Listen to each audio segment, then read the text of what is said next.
Mesdames et Messieurs les députés, cette épreuve de vérité, comme chef du gouvernement, avec l'assentiment du président de la République, je l'ai voulu. J'ai voulu ce rendez-vous et certains d'entre vous, les plus nombreux, les plus sensés probablement, ont pensé que c'était déraisonnable, que c'était un trop grand risque. Or, je pense exactement le contraire. Le plus grand risque était de ne pas en prendre, de laisser continuer les choses sans que rien ne change, de faire de la politique comme d'habitude, de faire durer sans prendre les décisions qui s'imposent, jusqu'au moment où l'irréparable est là et où l'on arrive au bord de la falaise. Car ce dont nous traitons aujourd'hui, ce n'est pas une question politique, c'est une question historique. Les questions politiques, ce sont celles qui concernent les partis, les rivalités des uns avec les autres et les questions de pouvoir. Les questions historiques, ce sont celles qui concernent les peuples et les nations. Les questions politiques, ce sont celles qui concernent les adultes qui se disputent tout le temps, et les questions historiques, ce sont celles qui concernent les enfants et le monde que nous leur construisons. Les questions politiques, ce sont les questions pour la prochaine élection, mais les questions historiques, ce sont les questions pour la prochaine génération. Des questions pour demain qui se jouent aujourd'hui. Tous nous savons que notre pays, au-delà de l'orientation décisive qui va se trancher aujourd'hui, se trouve devant un immense champ de questions qui vont appeler dans les années qui viennent des changements profonds. Et je veux en quelques minutes, en 5 minutes, vous citer les plus graves de ces questions. Nous sommes devenus depuis l'an 2000 un pays qui produit moins que les autres, moins que ses voisins.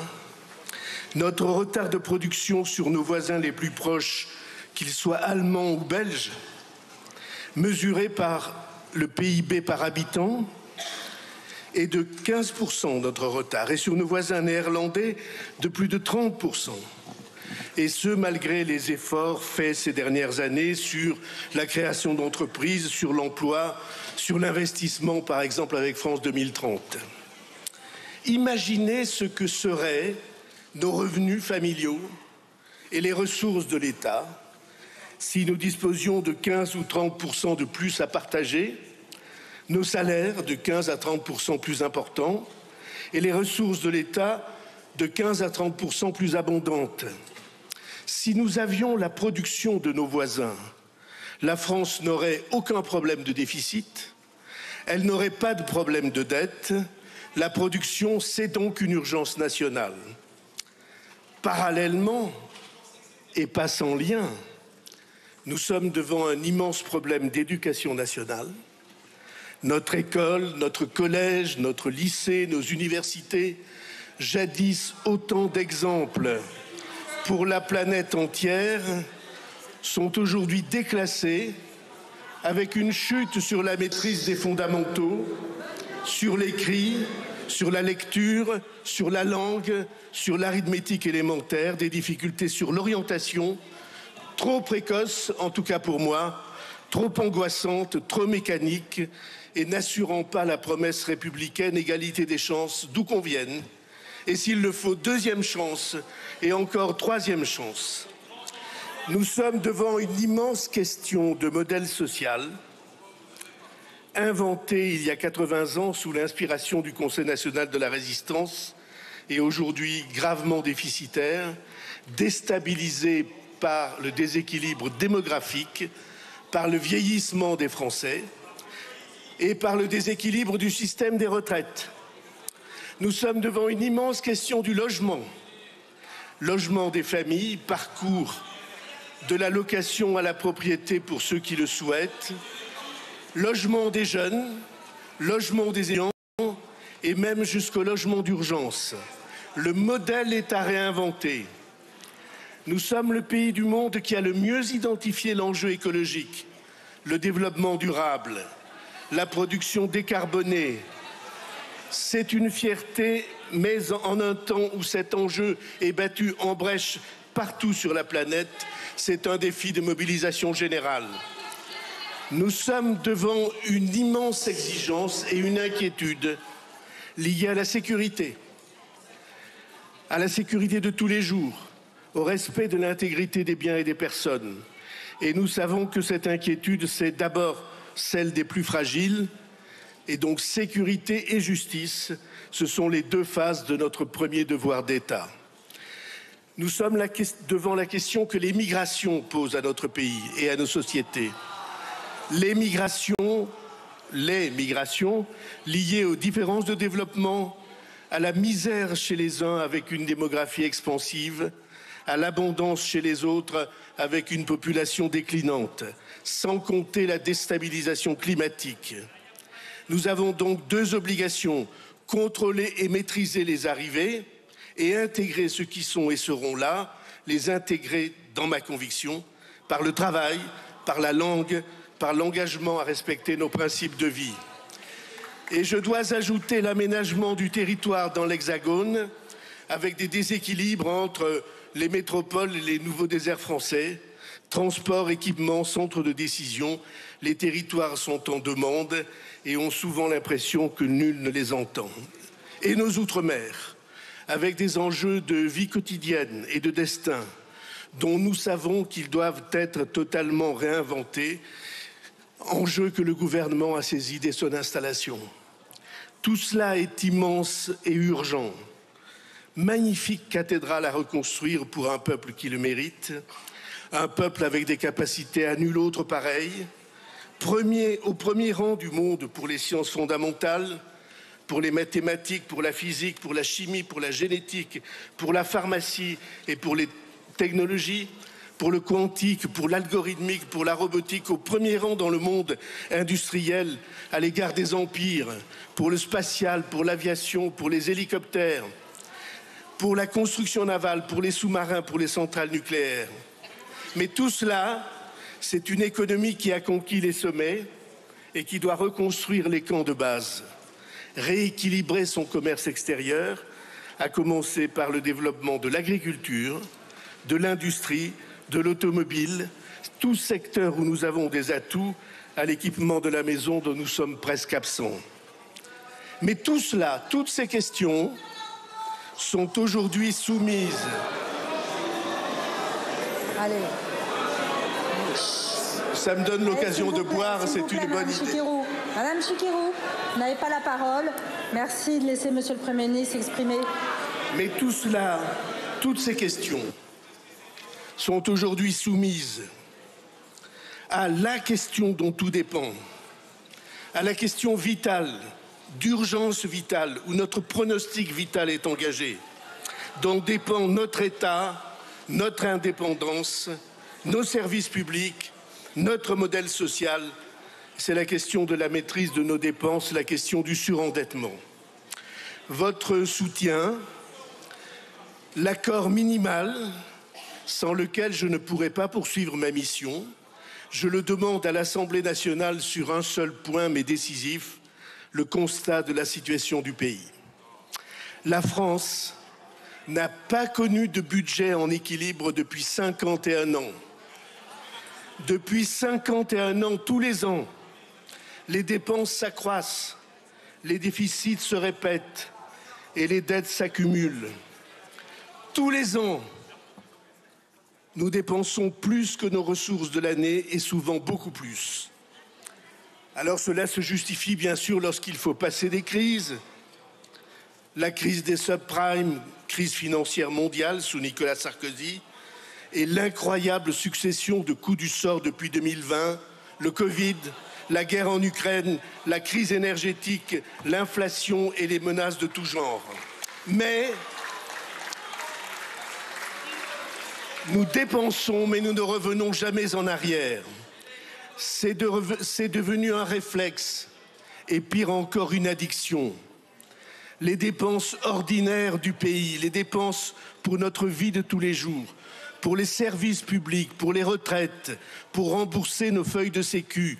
Nous avons pris l'habitude de les financer à crédit, donc dépassement systématique de dépenses. Chaque année, pour acquitter chaque euro de dépenses, chaque euro de dépassement des dépenses, il a fallu emprunter, comme un ménage ou une entreprise emprunte à la banque quand ils ont un déficit. Un euro de déficit, c'est un euro de dette supplémentaire. Et l'addition des déficits par milliards tous les ans nous a conduit à une écrasante accumulation. 3 415 milliards d'euros de dette à l'heure précise où nous parlons. Cette accumulation a un prix. C'est la ponction que le service de la dette représente tous les ans. Ce qu'il faut payer aux créanciers pour les intérêts et la part de capital qu'on doit rembourser. Et cela, on est obligé de l'acquitter, sinon c'est la banqueroute. Si on ne le faisait pas, on ne trouverait plus à emprunter 1 centime. Or, nous ne pouvons pas vivre dans un pays comme le nôtre sans emprunter pour payer les fonctionnaires ou pour les retraites ou pour la Sécu, ni pour remplir nos obligations d'emprunteurs. D'ores et déjà, nos obligations de remboursement annuel et part à rembourser du capital dépassent, et de loin, dépassent ce que notre pays produit en plus chaque année par sa croissance, par ses progrès, en plus de l'année précédente. Il faut avoir les chiffres précis en tête, parce que ces chiffres ne sont pas du tout abstraits. Ils disent une chose évidente et que nous ne pouvons pas faire semblant d'ignorer. Chaque année, à notre rythme annuel de croissance et d'inflation, chaque année, la France, en plus de l'année précédente, produit pour un montant de 50 milliards d'euros environ.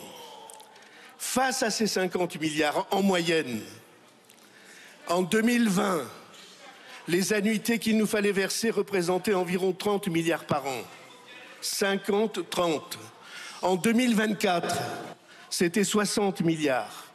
Cette année, 67 milliards. L'année prochaine, en 2026, 75 milliards. L'année suivante, 85 milliards. Et à la fin de la décennie, dit la Cour des comptes, 107 milliards. 50 milliards créés par le travail, plus de 100 milliards transférés à nos créanciers. Le double.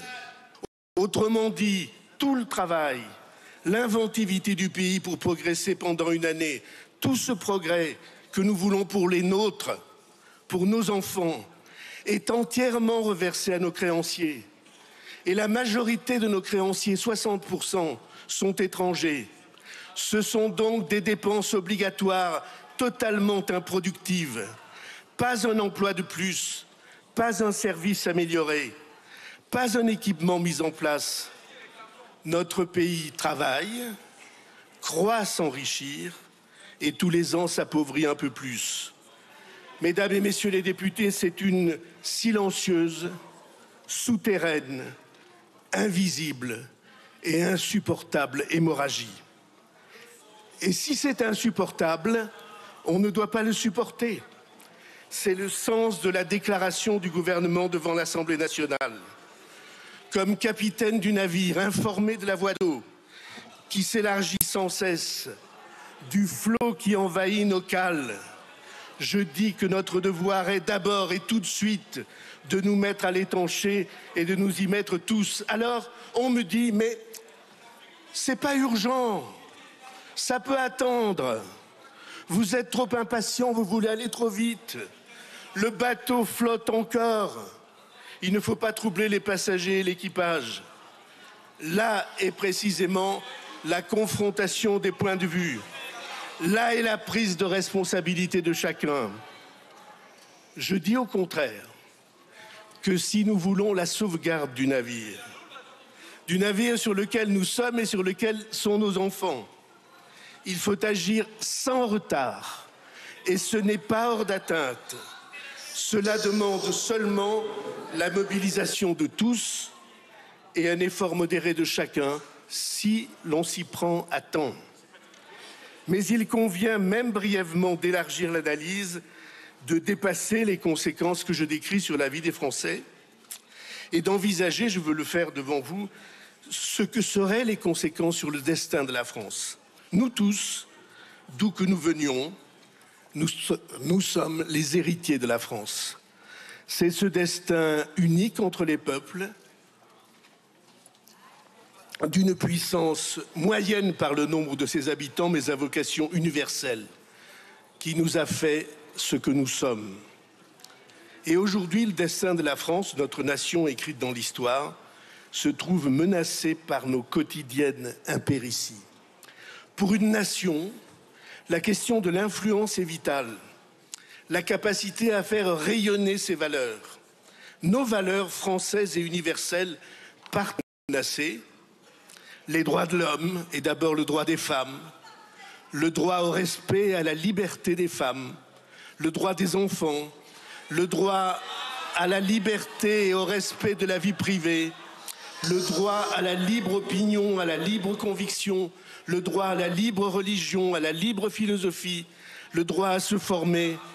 Cet ensemble de droits, comme il n'y en eut jamais de plus complet dans le monde, depuis que le monde est monde, tout cela, qui le défend, sinon la France? Et comment la France peut-elle défendre cet ensemble de valeurs, lui donner sens en elle-même et par l'Union européenne, si elle s'avère faible, si elle a perdu sa crédibilité en perdant sa souveraineté? C'est ainsi que nous ne sommes pas à cet instant défenseurs de nos seuls intérêts, de notre santé, de notre prospérité. Nous sommes les défenseurs menacés d'un bloc de valeurs lui aussi menacé. De notre capacité à l'indépendance et à la souveraineté dépend notre capacité d'influence. Du respect que la France impose aux autres dépend le respect qu'on portera à ses valeurs. La soumission à la dette, c'est comme la soumission par la force militaire. Dominée par les armes ou dominée par nos créanciers, du fait d'une dette qui nous submerge, dans les deux cas, nous perdons notre liberté. Et dans les deux cas, il ne tient qu'à nous de nous émanciper, de retrouver le chemin de la liberté. Cela ne demande qu'un effort sur nous-mêmes. C'est pourquoi la France, sous l'autorité du président de la République et par le vote des parlementaires, a choisi un plan d'équipement de ses armées, de ses hommes et de ses matériels, la loi de programmation militaire. Cette loi, vous le savez, il est nécessaire non seulement de la respecter, mais de l'abonder par des investissements complémentaires décidés en raison des dangers de toute nature auxquels notre pays et notre continent sont exposés. Ces investissements complémentaires nécessaires sont inscrits pour 3 milliards supplémentaires dès cette année dans le plan que nous avons présenté aux Français au mois de juillet. C'est pourquoi, de la même manière, le gouvernement propose un pays au pays un plan pour aller vers le désendettement, pour que la France échappe en peu d'années à l'inexorable marée de dettes qui la submerge. En 4 années, et c'est un délai raisonnable dans la vie d'un pays et de ses habitants, ce n'est pas que nous n'aurons plus de dettes, mais notre dette n'augmentera plus. Et voilà le plan. Atteindre en 2029 le seuil de 3% des déficits publics annuels, seuil à partir duquel la dette n'augmente plus. Et si la dette n'augmente plus, alors le travail des Français, leur inventivité, leur créativité, leur confiance retrouvée remettront le pays à flot et nous le croyons plus vite qu'on ne croit. Tout nous y invite, les technologies d'un monde qui va de révolution en révolution, l'intelligence artificielle, notre créativité intellectuelle, culturelle, artistique, notre recherche. Si nous savons nous libérer de ces chaînes qui nous entravent, alors tous les épanouissements seront ouverts aux Français d'aujourd'hui et aux générations qui viennent. Tout est prêt, tout est en germe, ne manque que la détermination de ceux qui veulent en sortir. Cela oblige à des efforts mais des efforts modérés, je le disais, des efforts qu'un pays doit considérer supportables, dépenser un peu moins que ce qui était attendu ou programmé, freiner les dépenses, les étaler dans le temps, mais affirmer devant nos concitoyens et à la face du monde que si personne ne sera abandonné, ce sont d'abord et avant tout les plus jeunes d'entre nous dont nous devons nous occuper. J'ai été frappé des messages que j'ai reçus pour avoir évoqué les plus jeunes et le poids qui pèse sur leur génération. Ils portent, les plus jeunes, ils portent et vont porter pendant 20 ou 30 ans, ou davantage encore, le poids des milliers de milliards de dettes que leurs aînés ont contractées et qu'ils vont, eux, devoir endosser. Elles n'ont pas été contractées pour équiper le pays comme il aurait fallu, pour décider de leur avenir. Ces milliers de milliards de dettes ont été consacrés à éponger les dépenses courantes de la vie de tous les jours qu'un pays normal devrait assumer à chaque génération pour son compte. Depuis des décennies sur ce point, nous avons rompu le contrat de confiance entre générations qui est la base du contrat social. J'ai été frappé de vérifier combien les jeunes se sentent génération sacrifiée. Ils disent « nous n'aurons pas de retraite, la retraite ça sera jamais pour nous ». Et le double enjeu qu'ils rencontrent aujourd'hui. Oui, oh, je sais très bien que vous voulez qu'on augmente encore les charges sur leurs épaules. Eh bien, nous croyons exactement le contraire. Nous pensons qu'il faut les alléger de manière qu'ils soient libérés de l'esclavage dans lequel on les plonge.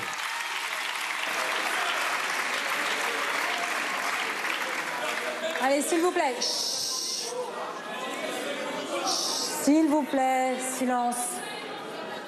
Il est d'évoquer devant vous le double enjeu que ces jeunes rencontrent et souvent le double échec dans la recherche du travail et la recherche du logement dans certaines villes et certaines régions, et sans compter le logement étudiant.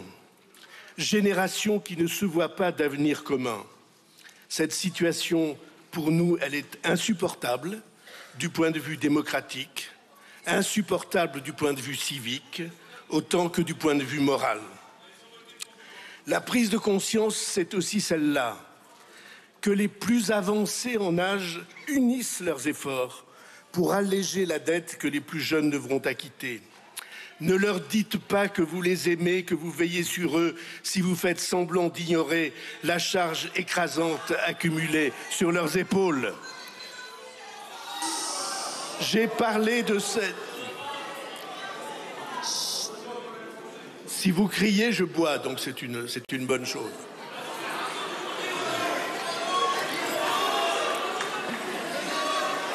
Allez, s'il vous plaît, mes chers collègues. Je viens de parler de prise de conscience. Allez. Et ayant vécu ces derniers mois cet exercice inédit et je crois sans précédent de transparence entre citoyens, j'ai vu la puissance des forces qui veulent qu'on continue à fermer les yeux. Alors certes, il y a un fait nouveau. Depuis quelques semaines, depuis que nous avons commencé ce travail, la première phrase de cela est devenue « Nous ne nions pas la situation ». Mais ils ajoutent aussitôt « Nous sommes en désaccord avec la méthode, avec les décisions prises, avec le rythme du désendettement, avec l'identification des causes, et nous combattrons cela de toutes nos forces, et c'est pourquoi nous voulons faire tomber ce gouvernement qui nous invite à l'effort ». Les uns disent... Et ne croyez pas que j'ignore l'efficacité du discours. Ce sont les immigrés qu'il faut mettre à contribution. Ce sont les étrangers qui sont la cause de tout. C'est auprès de cela que nous gaspillons notre argent et qu'il faut taper dans la caisse. Ou bien, variante de la part des mêmes, c'est l'Europe, nous nous ruinons à respecter nos engagements. 20 milliards là, 10 milliards ici. Et en effet, c'est plus facile. Je suis d'accord, je l'ai dit, pour qu'on vérifie mesure par mesure s'il y a des anomalies, des injustices au détriment de nos compatriotes. J'ai pris la décision d'intervenir à ce sujet cette semaine sur l'aide médicale d'État pour faire entrer dans la norme le rapport présenté par Claude Évin et Patrick Stefanini Et j'ai été heureux qu'il rappelle que c'est le premier gouvernement qui prend en compte leur rapport depuis 2 ans qu'il a été déposé. Mais j'ai entendu des voix qui disaient « tout ça nous soulève le cœur ». En tout état de cause, l'addition des économies est très loin de représenter un ordre de grandeur à la dimension du problème. Ou bien, autre discours, ce sont les riches qu'il faut faire payer. Et là encore, je ne sous-estime pas l'efficacité du discours. Bernard Arnault est devenu figure emblématique. Lui et ses semblables sont devenus les cibles emblématiques d'une pensée magique. Ils sont comme ces poupées vaudou dans lesquelles on plante des aiguilles pour les atteindre, j'imagine, au portefeuille. On m'accordera que je ne suis ni un défenseur attitré, ni un stipendié de ces réussites. Mais je n'oublie pas ce qu'elles font tous les jours pour le pays. L'excédent du commerce extérieur dans le secteur du luxe, c'est 40 milliards d'euros par an. Et la valorisation et l'image de la France qui contribue à l'industrie comme au tourisme représentent des dizaines de milliers d'emplois. Alors on nous dit qu'il suffit de prendre ce qu'ils ont, ou une large part de ce qu'ils ont, ou chaque année 2% de ce qu'ils ont, et les problèmes de la France seront réglés. On oublie 2 choses essentielles. La première est qu'un pays comme le nôtre a besoin d'investisseurs. Le 1% des plus hauts contribuables assume une large part de l'investissement privé dans l'appareil productif en France. Et on oublie une deuxième conséquence. Dans le monde de frontières ouvertes où nous vivons, ceux qui sont ciblés ont une réplique très simple et très immédiate. Ils déménagent. Ils ont pléthore de pays où ils peuvent trouver un refuge fiscal. En Europe même, le Luxembourg, la Belgique, les Pays-Bas, pour les entreprises, demandez à nos voisins britanniques. Ils ont décidé de taxer les étrangers qui étaient exonérés de fiscalité. Ceux-là ont déménagé. La conséquence immédiate a été l'explosion du prix de l'immobilier à Milan. Mentionnons au passage, et François Hollande le sait bien, que ce type de fiscalité est interdit par le Conseil constitutionnel, qu'il a depuis longtemps déclaré confiscatoire et donc inconstitutionnel. Mais je réaffirme ici. Allez, s'il vous plaît. Allez, chacun pourra s'exprimer le temps venu, s'il vous plaît. On écoute le Premier ministre dans le calme. Merci. Chut. Allez. Mais je veux réaffirmer ici qu'il conviendra de trouver un type de contribution qui fasse que les très hauts revenus et les très hauts patrimoines soient appelés à participer spécifiquement à l'effort national et qu'un travail en profondeur soit conduit pour éviter que soient mises en place ou que se perpétuent des stratégies d'optimisation fiscale manifestement anti-égalitaires et bien que juridiquement correctes, moralement discutables. Et j'ai proposé dès la mi-juillet que les commissions parlementaires soient invitées à participer à ce travail de mise au point de cette fiscalité de solidarité.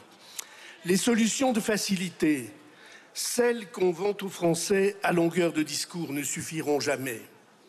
Notons au passage qu'entre ceux qui affirment « nous allons instituer 20 ou 30 milliards d'impôts nouveaux » et ceux qui stipulent « pas un euro d'impôt supplémentaire », entre ceux qui disent « nous allons prendre les ressources dépensées pour les étrangers » et ceux qui déclarent qu'ils s'y opposeront jour et nuit et jusqu'au bout. La conjonction des forces qui annoncent qu'elles veulent additionner leur voix pour faire tomber le gouvernement, c'est un tohu-bohu qui se prépare pour la France. Et pardonnez-moi de le rappeler à ce moment,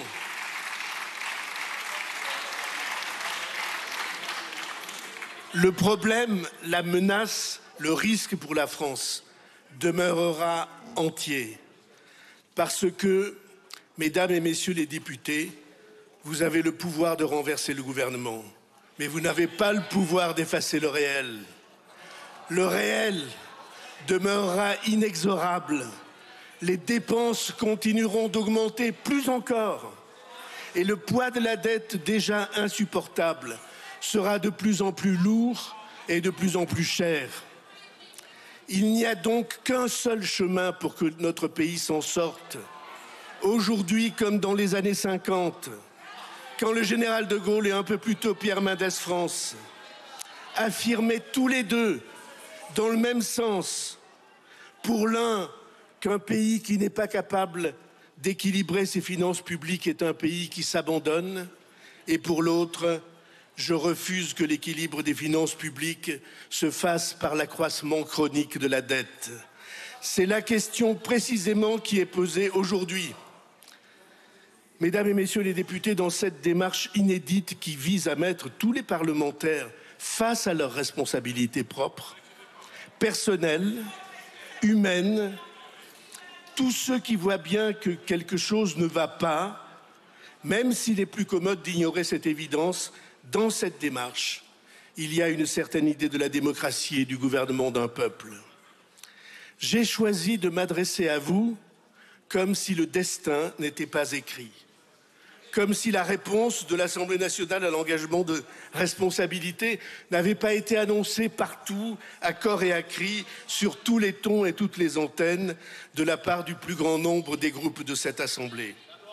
Je m'adresse à vous en prenant au pied de la lettre nos principes énoncés à l'article 27 de la Constitution.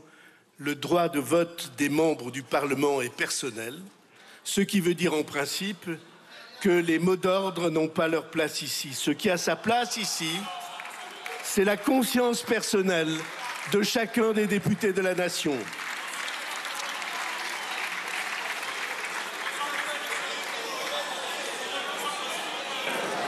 Tous les partis politiques qui ne font pas partie du gouvernement.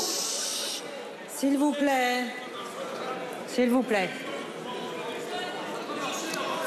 Tous les partis politiques qui ne font pas partie du gouvernement ont annoncé leur décision de renverser ce gouvernement. Exploit tout relatif, permettez-moi de le signaler, puisque ce gouvernement est sans majorité, ni majorité absolue, ni majorité relative.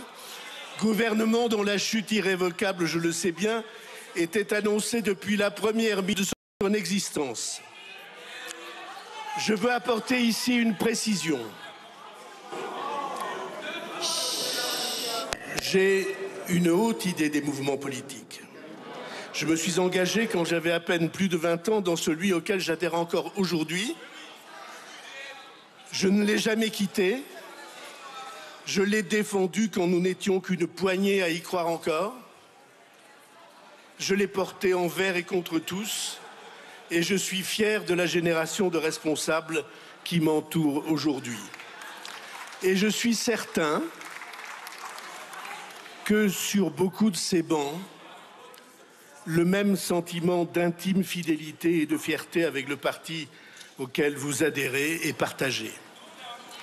Mais les partis politiques ont aussi un défaut fondamental, qu'a si précisément vu, y compris à son détriment, le général de Gaulle. C'est que leur logique, toujours, les conduit à la division. C'est une malédiction que nous vérifions à cet instant.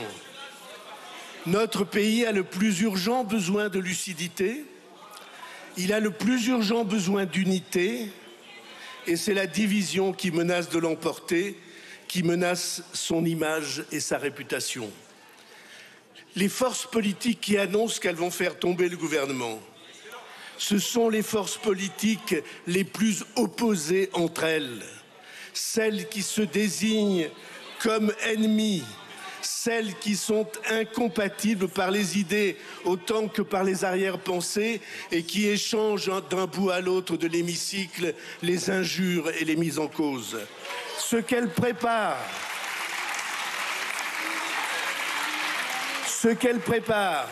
si leur logique de division l'emporte, J'ai déjà utilisé le terme, c'est le tohu-bohu, le désordre, où chacun hurle dans son coin et dont rien de bon ne peut sortir. Le gouvernement, par ma voix, engage devant vous sa responsabilité.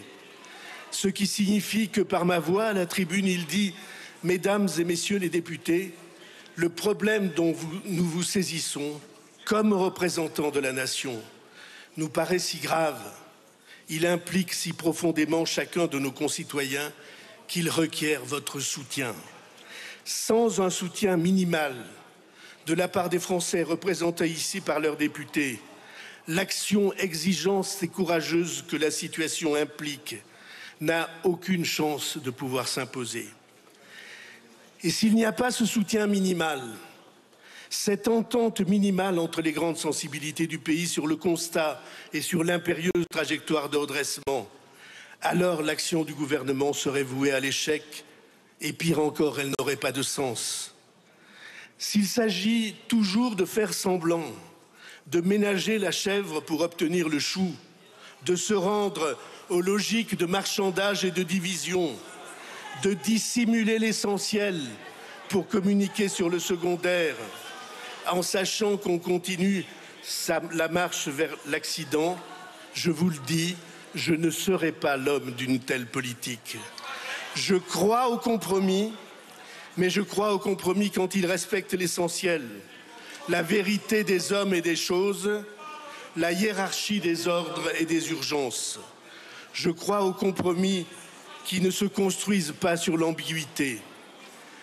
Requérir le soutien du pays lorsqu'il faut agir, c'est pour moi l'article 1er du contrat démocratique. Dans des domaines aussi sensibles, je n'ai jamais cru à l'épreuve de force. Je crois à la conviction partagée. Et je crois qu'il convient de vérifier cet accord de fond auprès des Français ou de leurs représentants chaque fois que nécessaire. Ma conviction, c'est qu'au fond, au point où nous en sommes arrivés, il ne reste que deux chemins. Il y a un chemin sur lequel, sur toute la planète, le monde bascule. Le chemin qui considère que la destinée des peuples, c'est d'obéir. Et que pour que s'instaure cette logique autoritaire contre le droit des peuples, le droit de l'homme et du citoyen, tous les coups sont permis, que la fin justifie les moyens, notamment l'utilisation de tous les conflits, de toutes les mésententes, de toutes les calomnies qu'il convient de faire flamber. Et vous voyez sans peine de l'Est lointain, et même de l'Extrême-Orient lointain, à cet Ouest qu'on croyait proche, l'Ouest américain, combien cette conception de la politique au bulldozer, la loi du plus fort, le rapport de force brutal paraît s'imposer, sous les applaudissements des uns et le découragement des autres. Et nous sommes là pour ranimer l'autre projet. Le projet même de la démocratie qui considère plus juste, plus intéressant, plus fructueux, de respecter le citoyen même minoritaire et de le considérer comme partenaire et co-responsable de son propre destin. Cette démarche, cette méthode fait de la vérité partagée avec les Français son arme suprême. Cette démarche, cette méthode, elles conduisent à l'unité du pays et elles écartent la malédiction de la division perpétuelle. Quelqu'un que j'aime beaucoup, le philosophe et militant Marc Sangnier, qui siégea dans votre assemblée 2 fois, après la Première Guerre mondiale et après la Deuxième, a défini ce projet de la démocratie. La démocratie est l'organisation sociale qui porte à son plus haut la conscience et la responsabilité du citoyen. La conscience, c'est-à-dire la plus juste, la plus lucide compréhension des choses et des événements, et la responsabilité, c'est-à-dire l'engagement. Nous, citoyens, nous ne sommes pas là pour être condamnés soit à obéir, soit à la révolte. Nous sommes là pour prendre notre part du destin, les yeux ouverts et la vérité comme boussole. Nous sommes, nous le savons tous, un peuple qui s'interroge, non pas seulement sur son avenir, sur l'avenir du monde et de la planète, mais sur le chemin que l'on peut emprunter pour construire cet avenir. Ce que dit, mesdames et messieurs les députés, ce que dit le moment où nous vivons, c'est qu'il y a un chemin, et c'est le seul pour la France, celui de la vérité partagée et du courage qu'on choisit ensemble. Je vous remercie. Merci beaucoup, Monsieur le Premier ministre.